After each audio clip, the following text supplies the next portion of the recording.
Hello friends, मैं channel पर आपको स्वागत है जिसका नाम है new west of Krish learning.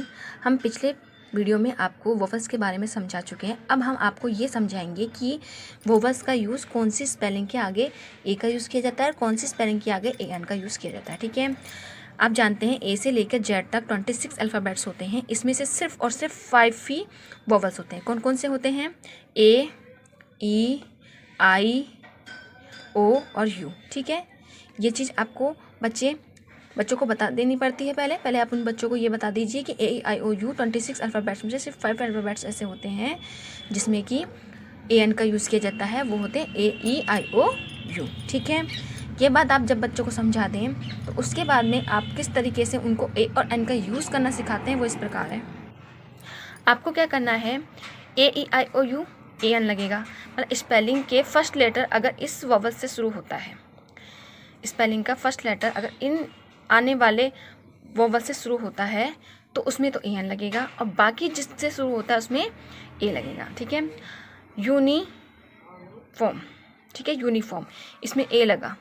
ये क्यों लगा इसके बारे में अभी हम आपको समझाएंगे। ई ए टी ईट। ठीक है, वोवल्स का अक्षर आ रहा है ई, ए एन लग गया। E L E P H anti, elephant में आ गया ई तो हम ए एन लगाएंगे। आर ए टी रैट, कौन सा आया? आर, और ये कौन सा है? कॉन्सोनेंट से, वोवल्स नहीं है, देख लीजिए आप, तो इसमें ए आ गया। सी ए टी कैट, कैट में कौन सा है? वोवल्स नहीं है, कॉन्सोनेंट से, तो ए आ गया। A double P L E, Apple में कौन सा है? ए, तो ए एन आ गया। ठीक है, अब हम आपको ये समझाते हैं कि यूनिफॉर्म में ए क्यों लगा। बच्चों को जब हम ये सिखाते हैं ए और एन का यूज़ तो हमें उनके प्रोनाउंसिएशन के ऊपर ज़्यादा ध्यान देना चाहिए। मतलब हमारे जो हिंदी के स्वर होते हैं ए से लेकर आया तक, वो स्वर अगर आते हैं इंग्लिश के उच्चारण में, प्रोनाउंसिएशन में, उसके उच्चारण में, तो उसमें ए एन का यूज़ किया जाता है। और अगर चाहे से स्पेलिंग यू से शुरू हो या ई से शुरू हो, लेकिन उसके प्रोनाउंसिएशन में, उच्चारण में व्यंजन यानी कैसे लेके ग तक का कोई एक अक्षर आता है तो उसमें ए का यूज़ होता है। देखिए, आपको हम समझाते हैं इस प्रकार। देखिए, यूनिफॉर्म, देख रहे हैं आप, यूनिफॉर्म में यूनिफॉर्म इस तरीके से ये से शुरू हुआ है और यह क्या है? स्वर नहीं है। हिंदी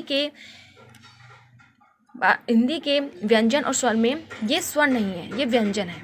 ठीक है, ये से यज्ञा, ऐसे यज्ञ, ये क्या है? व्यंजन है, तो इसमें ए का यूज़ होगा। एच ओ यू आर, और अब इसमें ये एच से शुरू हो रहा है, कॉन्सोनेंट से शुरू हो रहा है, लेकिन इसका उच्चारण क्या आ रहा है? और, इस तरीके से आ रहा है, तो हम इसमें क्या करेंगे? एन का यूज़ करेंगे। ऑनेस्टी, इसमें आ, स्वर का यूज़ हो रहा है, उच्चारण का फर्स्ट अक्षर देखिए आप, आ है, तो इसमें एन का यूज़ होगा। यूरोपियन, अब इसी तरीके से देख लीजिए, यूरोपियन में ये का यूज़ हो रहा है। ठीक है, व्यंजन का यूज़ हो रहा है।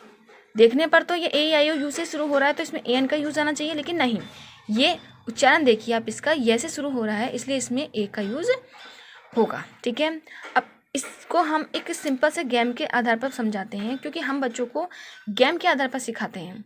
ठीक है, उन्हें लर्न और रिवाइज करवाने की कोशिश करते हैं। जैसे हमने एक जगह लिख दिया ए और एक जगह लिख दिया ए एन। ठीक है, हम कोई भी स्पेलिंग लिख देते हैं, जैसे सी ए टी कैट। ठीक है, तो अब इसमें ए लगेगा या एन लगेगा? ठीक है, ये हमको उनको पूछना है। ठीक है, तो वो इसमें से, दोनों में से एक में टिक लगेंगे।